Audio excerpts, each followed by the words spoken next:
So we're going to be doing for the next 3 weeks. Like I said last week, if you hear last week, I said this is going to be completely different than anything we've ever done at City Church, and a good chance different than anything you've ever experienced at church before. And we're going to be doing a panel, table talk. And so as I was thinking about this series coming up and what do we want to do in the summertime, just kind of change it up in the summertime. One of the things that really struck me as I was just thinking about life in general is that how many times growing up and even now, when I sit around a table or I sit somewhere with other individuals, whether it be other walks of life or just different maturities in the Lord and different places in their life, how often by just listening, and it might be hard, some of you might not even have the faith to accept this, but I sit and listen and I don't speak.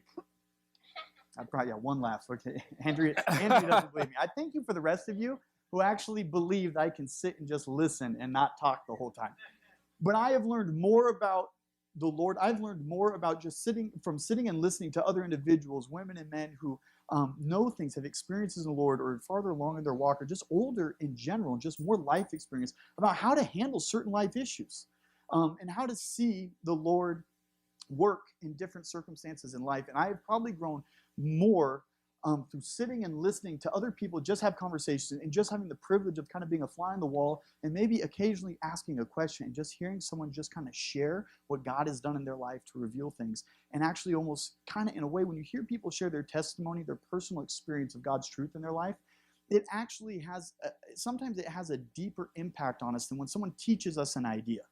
Like it's almost like, I think we've all been there where when you experience something, you learn something hands-on, there's kind of that light bulb moment. It's a revelation, and you know it forever, and you never forget it. Whereas if someone tells you the truth of something, it might take a while to think about, to process, but there's something about when people share their life experiences, and they talk about it openly from a personal level, that sometimes you can almost grab a hold of that revelation and take it for yourself, because it just kind of, it hits home more. And so our hope in this series is multifold, is that would be our experience here for the next 3 weeks, is we're going to tackle 3 different subjects that have to do with us relating to life with one another and life outside the church and how we do that. And so what we've done is we've asked various people in the church, just based on how we've seen certain people show up with great maturity and wisdom in the Lord in these areas of their life, just walk these things out. And so, yeah, I mean, I could keep going. It's not my role to keep going. Yeah, I know. It's your week off, and here you go. Woo, put it down. Okay. So anyways, this is going to be great. So what we want is you guys to text in your questions. There's the number right there at the bottom of the screen, the top of your insert. If you have questions based on the subject, which Jason's going to tell you, text in, because we're going to be answering your guys' questions as best as possible. Not me. I'm not talking tonight. Yeah. I'm about done. You about ready to give me that thing? I'm about done. Okay. I'm about done. It's been a long week, man. So anyways, I hope you guys enjoyed. This should be a great experience for us also to know each other and to learn that there's other people besides, even though I do a majority of the teaching here, I'm not the one with all the answers. And the truth is, most of the stuff you hear from me is stuff that God has shared with me through other people. And so this is an opportunity for you guys to know that this house is full of people, full of the Holy Spirit, full of wisdom and experiences that are valuable. And the truth is, many people in this house, in many, many ways, if not every single one of you, have something up on me that you could teach and share that would be more profound and more impactful than anything I could ever teach or share. And so this is an opportunity for us to see each other and to work through some of life's issues together. I'm done. All right. I appreciate you, man. All right, so I'm going to have John, Kim, Leland, Alan, Joe, David Heiser come on up and join me tonight. The conversation we're going to be talking about is focused around communication and conflict, and what does that look like. And so maybe half to maybe a little bit heavier portion of it may revolve, that topic may revolve around a married aspect. This is why we keep you two separated.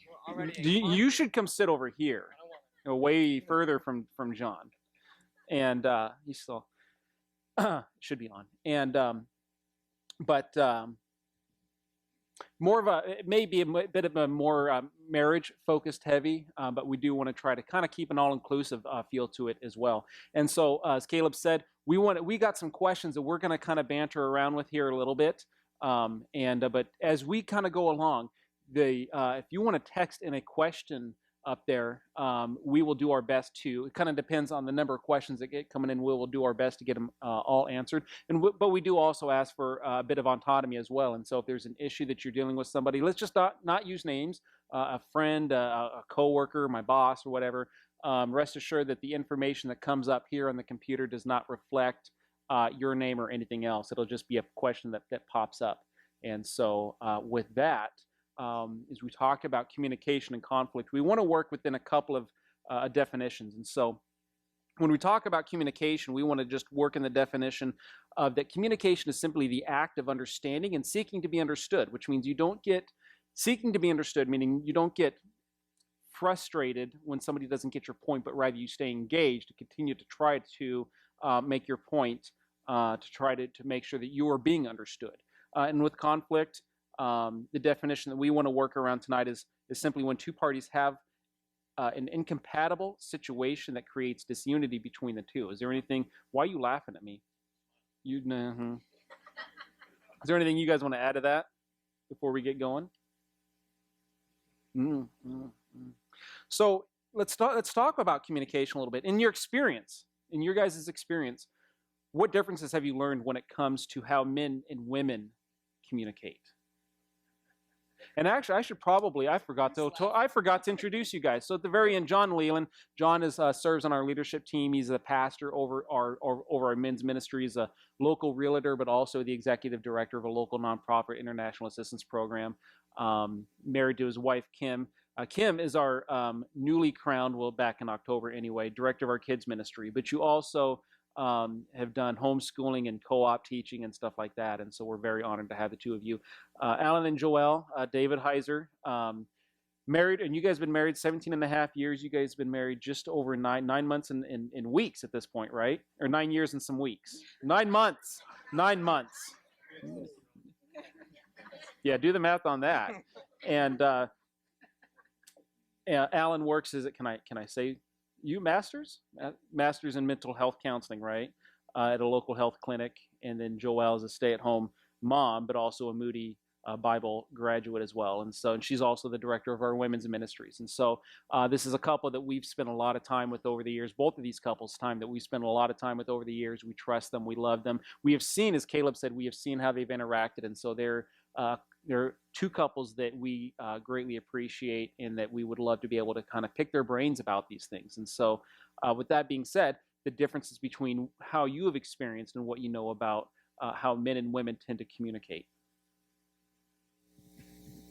So I can't speak for all men, but I know how I respond and how I communicate. And it's usually pretty direct and straightforward. My father's an engineer, and so things are just facts and things are just truths.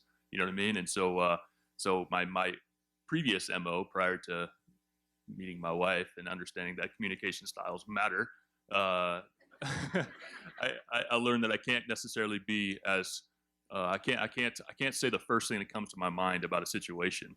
I have to let it resonate and think about my own biases and my own sin nature and my own selfishness, and before I can speak about something that's on my mind, because typically it's laced with some of my own fleshly, sinful stuff that has, obviously the Spirit is working on some of these areas and taking them off me. But a lot of my comments, those at face value, the things I just want to say that want to roll off my tongue, are typically about 90% probably shouldn't be said. It's that 10%, that principle, that piece that needs to be communicated, that I need to hold on to and refine and figure out how to say it.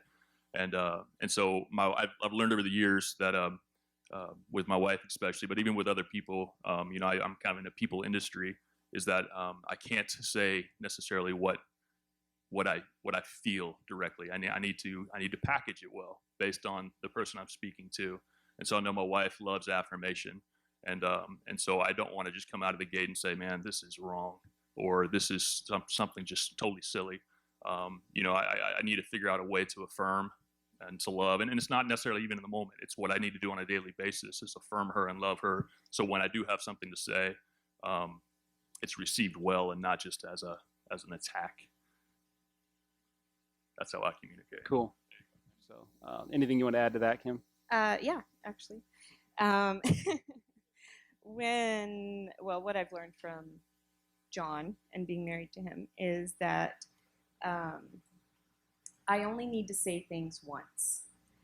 women have a tendency of going on, and I love doing it myself, but I've learned that he listens when I say it once, and then he digests. And what I want him to do is hear it and go, wow, Kim, I've never thought of that. You are so amazing.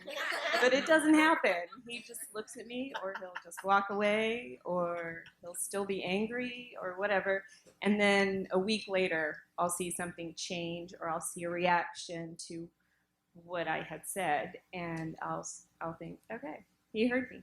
So what I've learned from that after 17 and a half years is that I only need to say it once, even though I really, really, really want to say it a lot.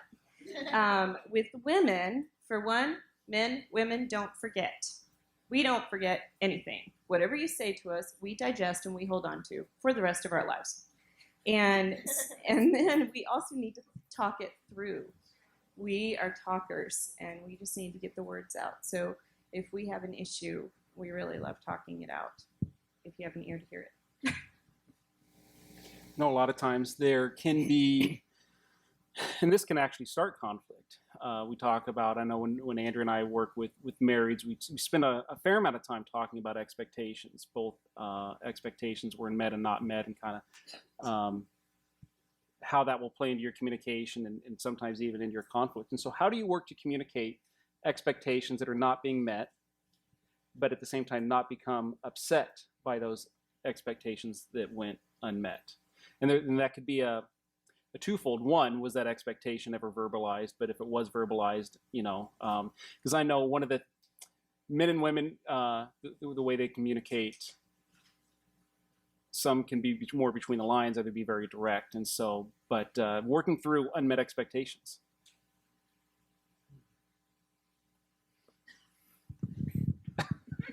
I will take it. I think ultimately we have to be honest with ourselves about what our expectations are. And that's often where we fall short. I think if you're a man or a woman, it doesn't really matter. You get upset about something, you're angry about something, bitterness starts to arise, and it can be easy to get clouded at what you're really angry about. But when we get to that point of where we're honest with ourselves about what we're upset about, then we can say, hey, was this expectation realistic or was it unrealistic? Was it verbalized or did I ever say this? Because often we think we can read each other's minds, right? Like, I expect you to know what I'm thinking and what I want, but unfortunately that's not how it works. And when we can be honest with ourselves, then it's easier to be honest with each other. I have found that first I need to do the work in my own heart to understand where I'm coming from. Is this anger valid? Is this frustration valid? Was this expectation put on him? I'm speaking in terms of my marriage, obviously, in a way that is, he meets all my expectations. But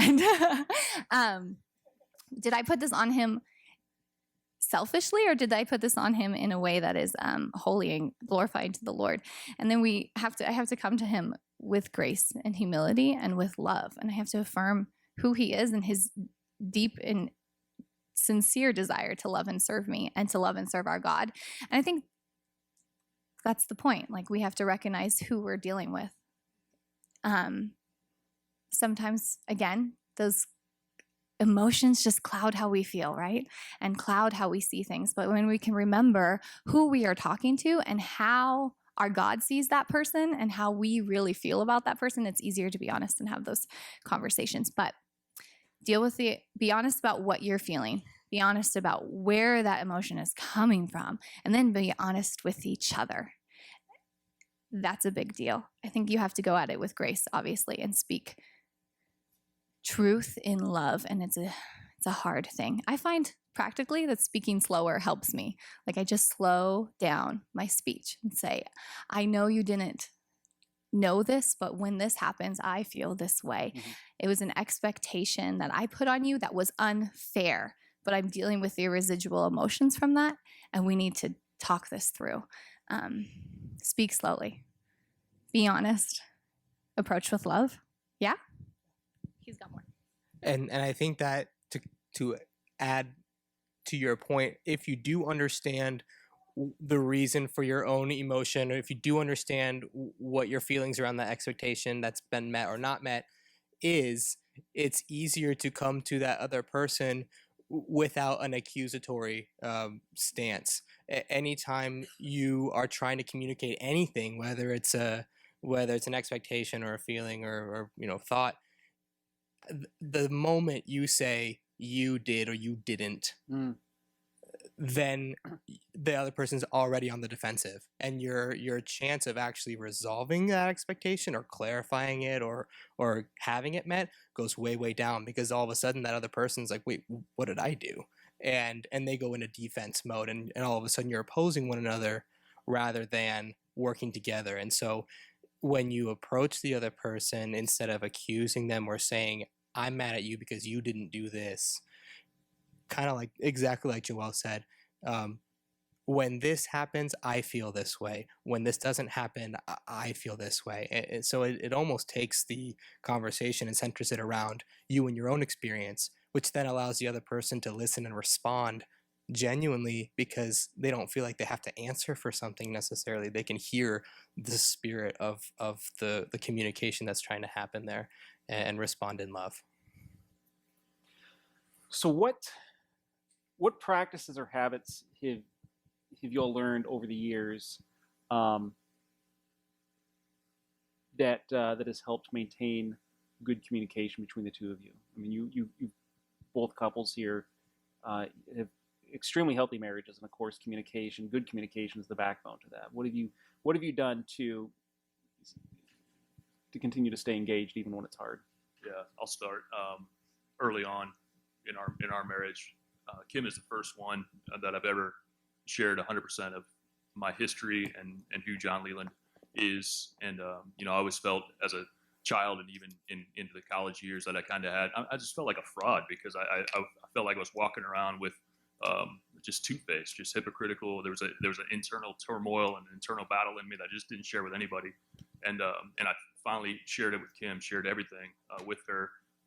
Even before we got married, and she received it. She received it with love. It didn't change her affection for me.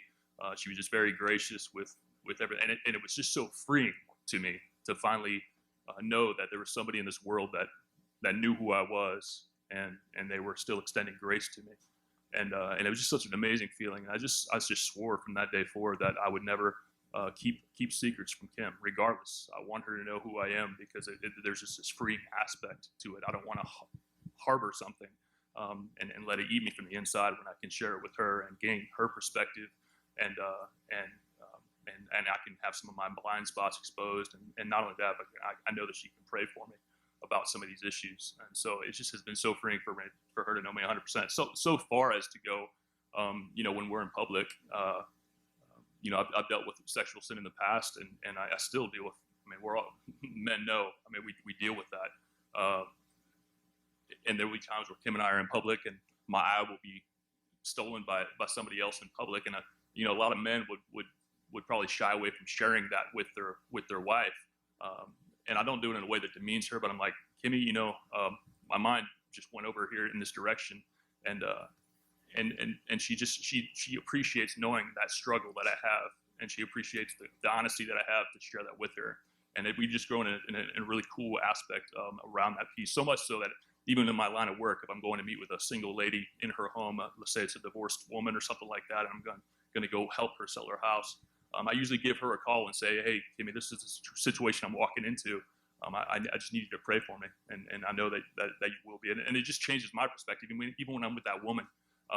And so, no secrets. I want my wife to know every aspect of me, and that way she can pray, and she can be a part of that with me. So no secrets.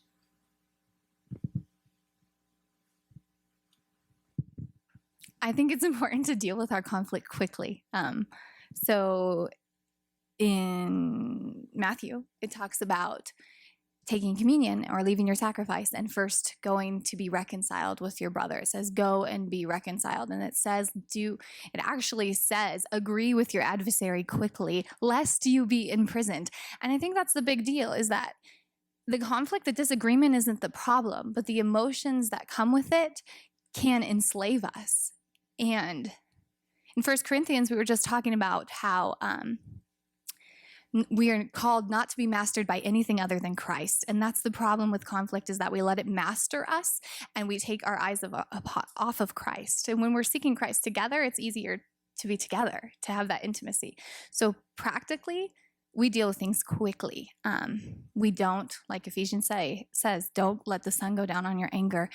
Don't let the devil get a foothold. Your anger, letting anger dwell in us, actually gives the devil a foothold. So practically, we deal with it fast.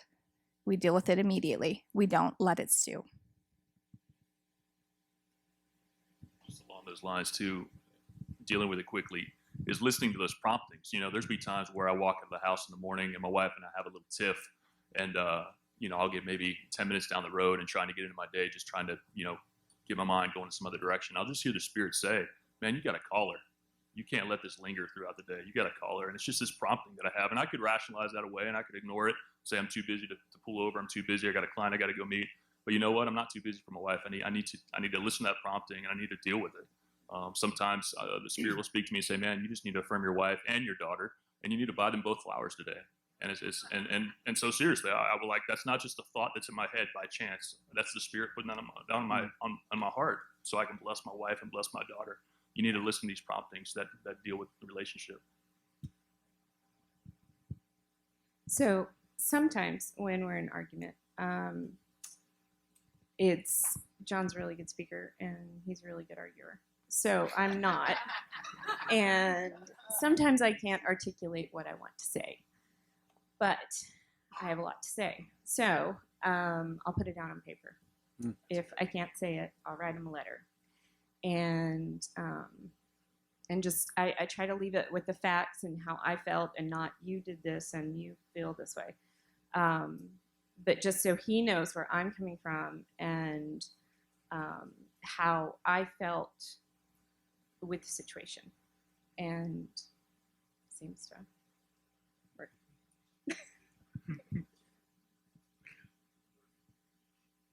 I think one of the things that to build on that idea of resolving conflict quickly, one of the things that I've really tried to do early and often is apologize quickly. Understand, kind of like we were talking about a little while ago, like examining what I'm feeling and understanding that I bear at least partial responsibility for any conflict that we have. I mean, very, very, very rarely is conflict completely one-sided. And so the faster I can get through my own anger or hurt or whatever it is, and recognize that I've done something for which I can take responsibility, the faster I can do that, and the faster it actually gets resolution started. The longer that both of us sit in our emotion, the longer the conflict goes on. And so if I can recognize how for what I should be taking responsibility quickly and vocalize that, it not only communicates that responsibility, but also my desire to end the conflict that we're going through at that point. And so you've all touched on conflict. How normal is conflict in a relationship? Never happens for us. Never happens for you two. No. Except for yesterday morning.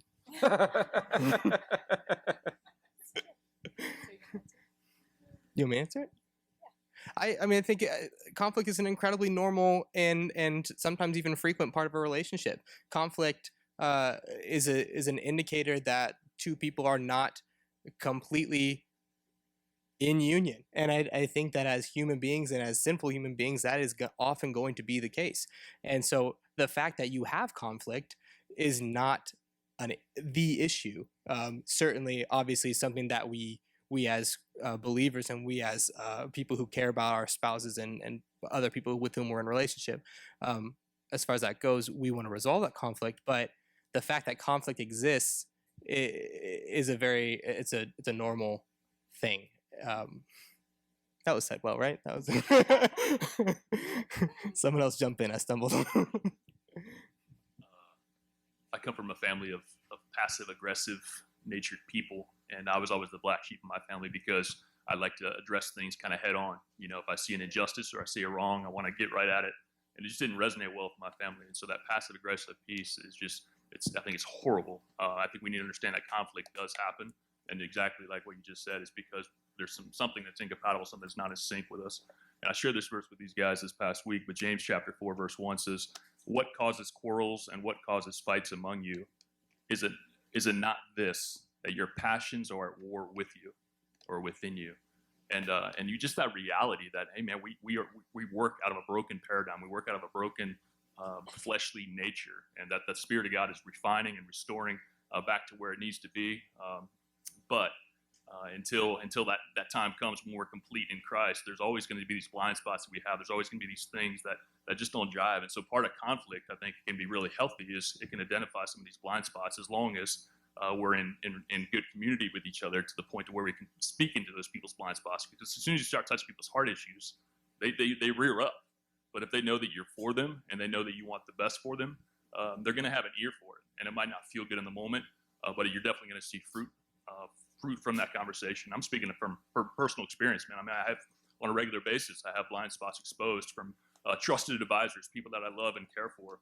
You all hear about, when you talk about Keith Davis, Randy, Jordan, other people that I know, my own wife, Caleb, Jason, are able to speak into these. I mean, we sat around, the leadership team sat around a few months ago, and part of the exercise was making sure that we are a tight-knit team that can work through anything together. And part of that exercise was us talking about each other's blind spots. And we had to trust beyond a shadow of a doubt that each one of us was for each other and loved each other deeply. And so in that environment of knowing that Caleb is for me, I'm for Caleb, I'm his biggest cheerleader, he's my biggest cheerleader, we were able to then say, Caleb, this is something in your personality or something in your character traits that maybe just needs to be tweaked, or maybe you just need to even be aware of it. Maybe it doesn't have to be tweaked, but you just need to be aware of it so you know how to balance. And so conflict, I mean, that was definitely a conflict kind of moment, but it was a good, healthy conflict. I was exposing some of these weaknesses in my own character that I needed to address within the group so we can be healthier together. Yeah, I always think of conflict as growth. You know, you get closer to someone when you have conflict, and you can talk it through and you can resolve it. Yeah. I like it. We're getting a lot of questions, and we won't get through all of them, but I do want to pull a couple out of here. And so when you're in a disagreement with someone and you believe the truth of what you're saying is not being heard or it's not being understood correctly, but you don't know how to say anything other than what you've already said, how do you create clarity here after both parties are already heated and you're both already entrenched in your own point of view? You stop. I think the big thing you need to take a breath. You need to take a beat. You need to calm yourselves down and seek the Lord. In Matthew 5, again, I love this chapter. It says, blessed are the peacemakers, right? We're all supposed to be peacemakers, at peace with one another. But right before that, it says, blessed are the pure in heart. And I think that goes hand in hand. First, we seek our own pureness of heart. We seek purity of heart before the Lord and before our King. We deal with what he is convicting us of. And when we get to that place, then we can be true peacemakers. Then we can be in true, peaceful relationship with each other. Take a break, seek the Lord, confess your sin, and then come back to it.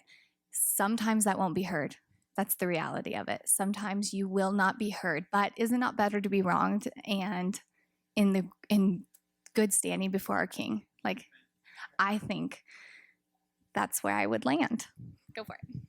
And on a really practical level, when you're right in the middle of the heat of the moment and both of you have that elevated emotion, and one or both of you realizes that nothing's happening as far as resolution, that space, that break needs to be done with complete love and verbalizing, listen, I don't think that we are resolving this right now. I don't feel like I'm hearing you. I don't feel like what I feel like is being heard. What I feel is being heard.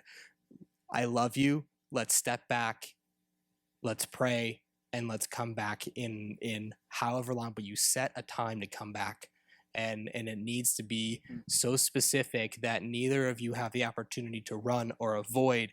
But it needs to be a detailed, not like 5-point plan, but you affirm the other person and you affirm the relationship, and you say, I love you. We're not hearing each other.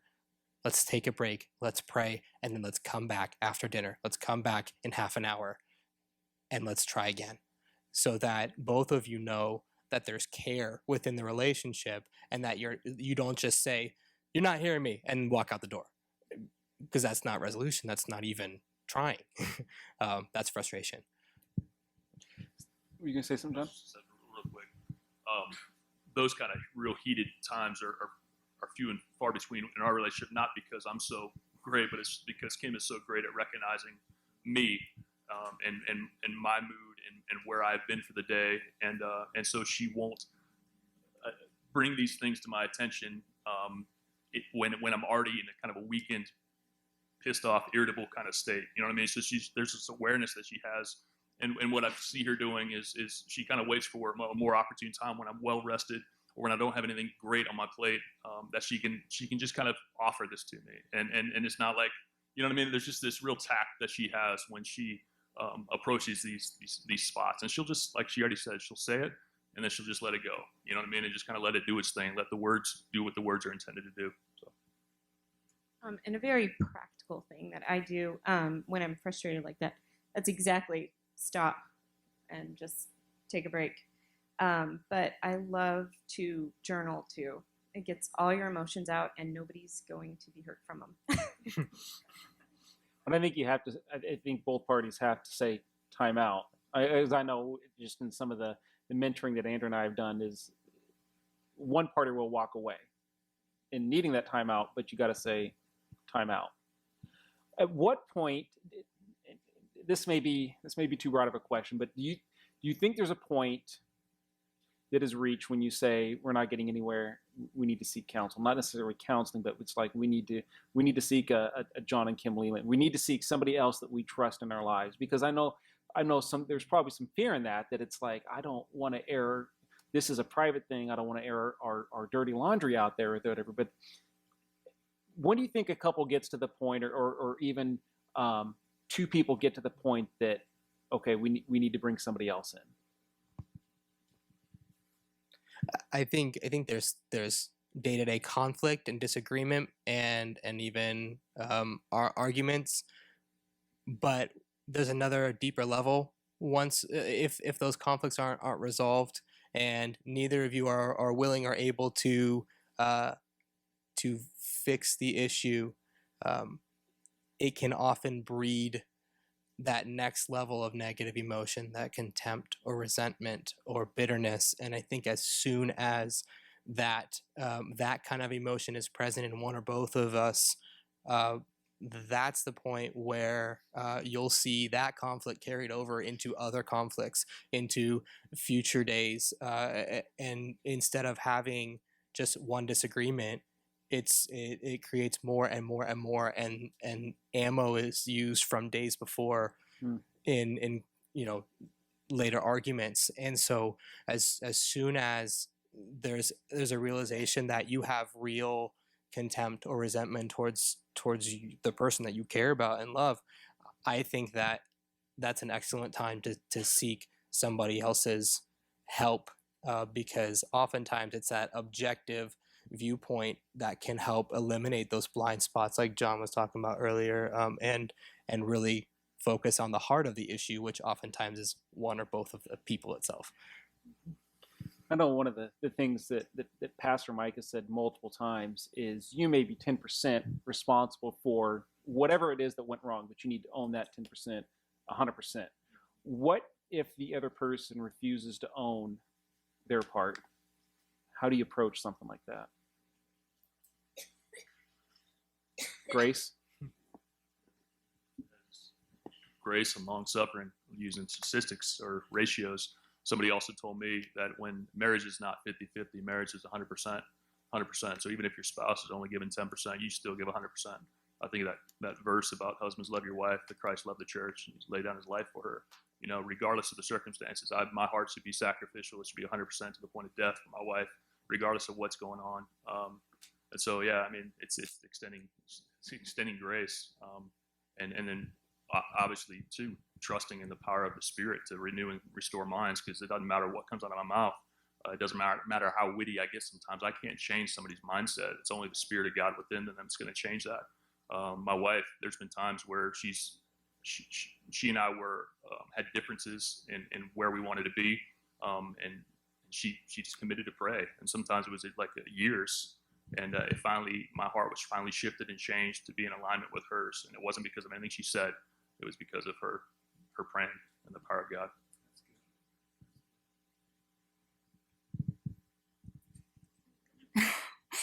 Practically, there are people that have hurt me that I will never get an apology from. I know this. There were. It's not my husband. There are people that have hurt you that you will never get an apology from. What has helped me is what Paul did to the Philippians church. Now, he loves the Philippians church. This is a bit of a stretch. But what he said was, every time I think of you, I thank God for you. And that has been a principle in my life, that every time I think of those people that have hurt me, which is often in the beginning, right? You think of it often. I thank God for that person, for the fact that they were made in the image of our King, that they were uniquely called to be a light to this world, that they are loved and valued, and my heart begins to soften and my heart begins to change. I will never get an apology from a lot of people who have hurt me in this life, but I am still called to love them. I am still called to serve them. I am still called to lay down my life for them, and it is better when I can genuinely love them, and the Lord does that work in me. And the fact is, when you do that, you build your character.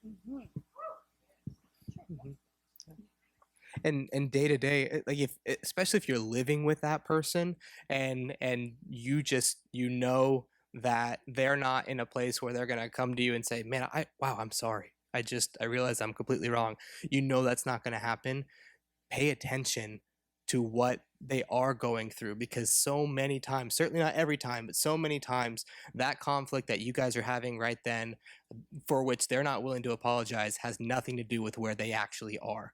You will see something different in the way that they're acting, and many times, as you prayerfully observe what that other person is going through, what other things trigger a reaction in them, it may give you clues as to really what's going on, instead of just, oh, I loaded the dishwasher the wrong way again. And like, it's so often Joel does that, not me.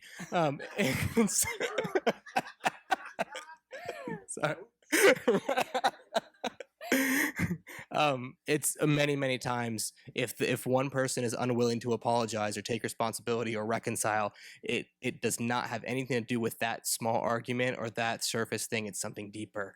So watch for that. See if both of you can figure out what's really going on. And load the dishwasher right. I love you. So this one is for all of you. Do you ever pray together over situations such as an argument or a dispute? And how do you approach the person to pray about a situation?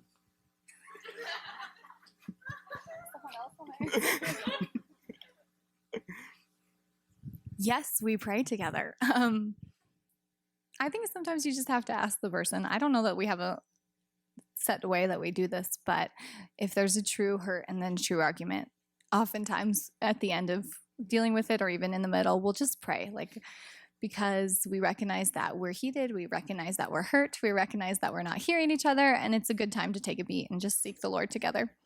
I just sometimes be like, okay, I need to pray about this, and he'll be like, all right, Joel. So we pray. No, he's really excited too. He loves God. When we talk about seeking counsel, right, at any given point in a conflict, I mean, who is the best counselor? Who is the wisest counselor? It's God. And so even in the middle of an argument, if you need someone to expose those blind spots, it's going to be him. So one or both of you take the initiative and be courageous enough to say, let's pray about this, because who ultimately is going to give us the understanding that we need to resolve this? It's God. I am constantly praying for John.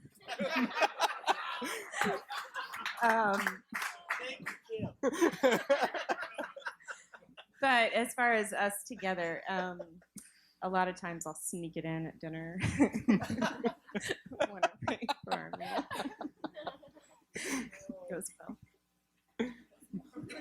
Here comes the rebuttal. Kim already said that sometimes I speak a lot, or I'm articulate, and I overspeak sometimes, and it's intentional. We laugh about it, but it's intentional. I like to hear my wife pray because it's a window to her heart.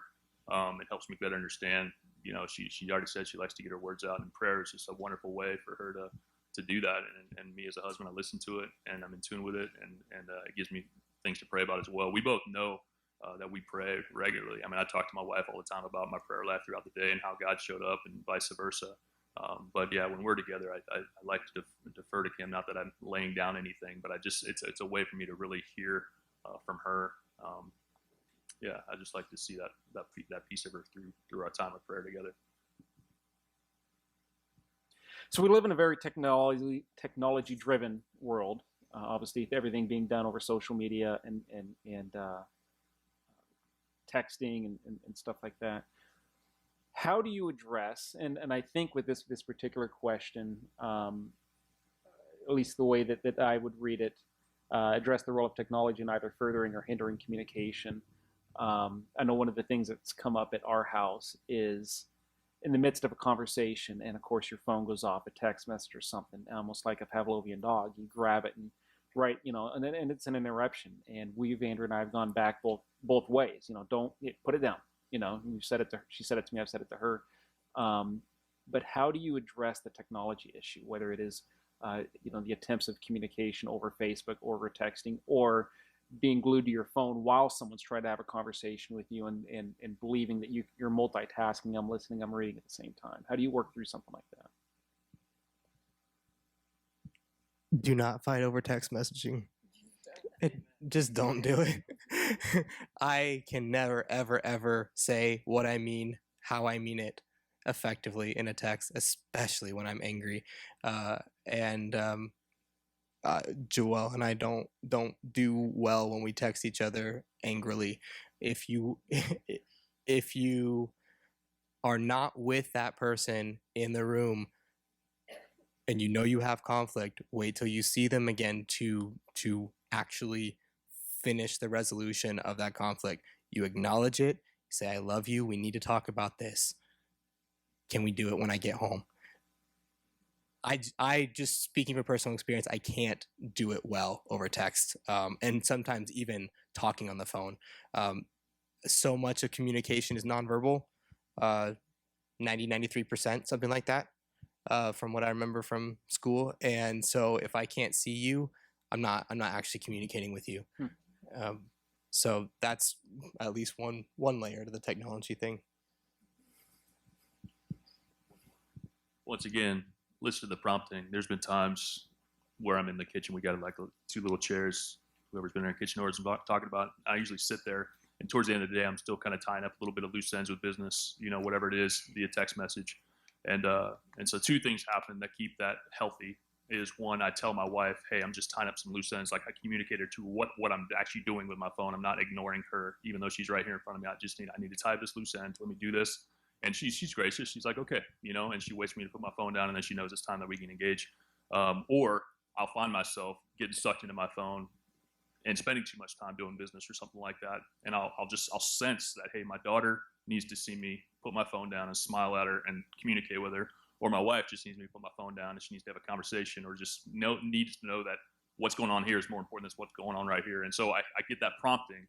Instead of me just ignoring it, I seriously, I put my phone down. I just trusted this from the Lord that I need to put this down. I need to engage what's around me.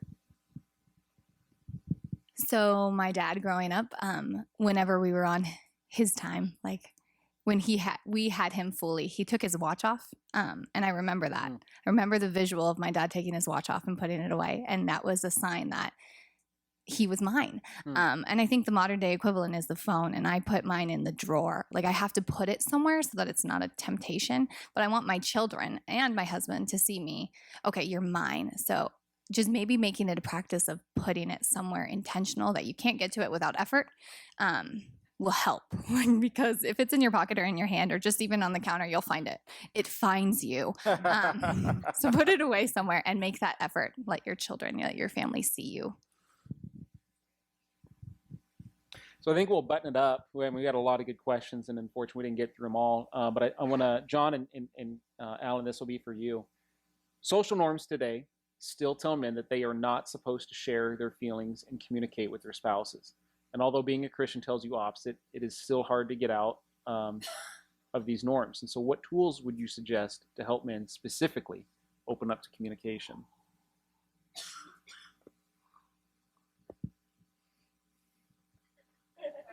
Practice, first and foremost. If this is not something that's easy for us as men to do, and you don't do it habitually, you're not going to jump in with, hey, here's my deepest, darkest secret.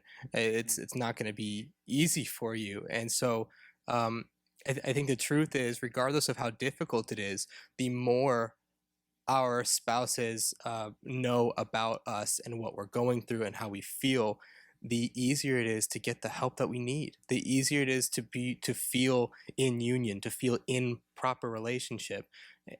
The more we bottle up, the more we keep what we're feeling inside of us, no matter how weird it feels to express it, no matter how who told you you're not being manly, if you're talking about mushy feelings, if those feelings stay in, you isolate yourself. Yeah. You cut yourself off from the help that we so obviously need, and the help that is so readily available to us in our wives.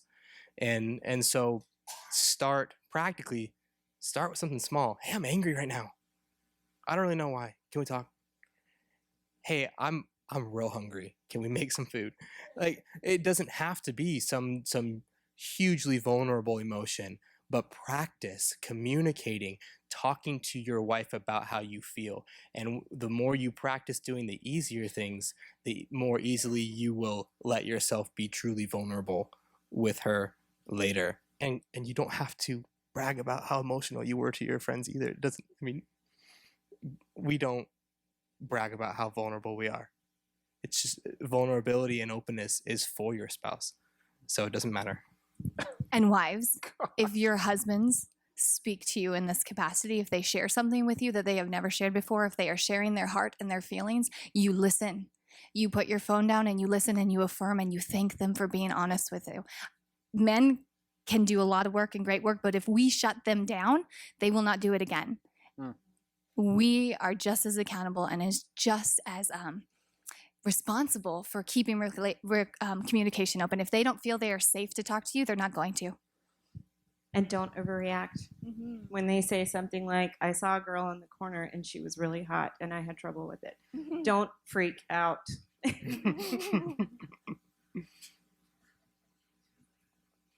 Yeah, I mean, that verse, Romans 12, verse 2, do not be conformed to the pattern of the world, but be transformed by the renewal of your mind. Guys, we just need to understand that there's total freedom in vulnerability and in letting people in and not living in isolation and not thinking that we have to prove something everywhere we go. I love the fact that it's just so freeing. It's so freeing to me to know that people don't have these crazy heavy assumptions of me because they already know who I am. You know what I mean? I mean, men's group is a good testimony. Anybody who comes to men's group on Friday night knows that John Leland has chinks in his armor and knows that there's things that I deal with. My good friend Sean Tobin, who I meet with almost every single morning to have coffee and to talk about business and other things. I share with him things that are on my heart and things that I'm struggling with. And it's just, when I do that, there's just this freedom that comes because and now at this point it's in the light. That's the whole reason for confession of sin. To bring it to the light. And then when you do that, the Spirit of God can just come in force, and not only the Spirit of God, but His people, His church can come into force and help carry that burden with you and sharing that. And we've seen guys who were part of Friday night, man, we've seen huge breakthrough because we've been vulnerable with each other.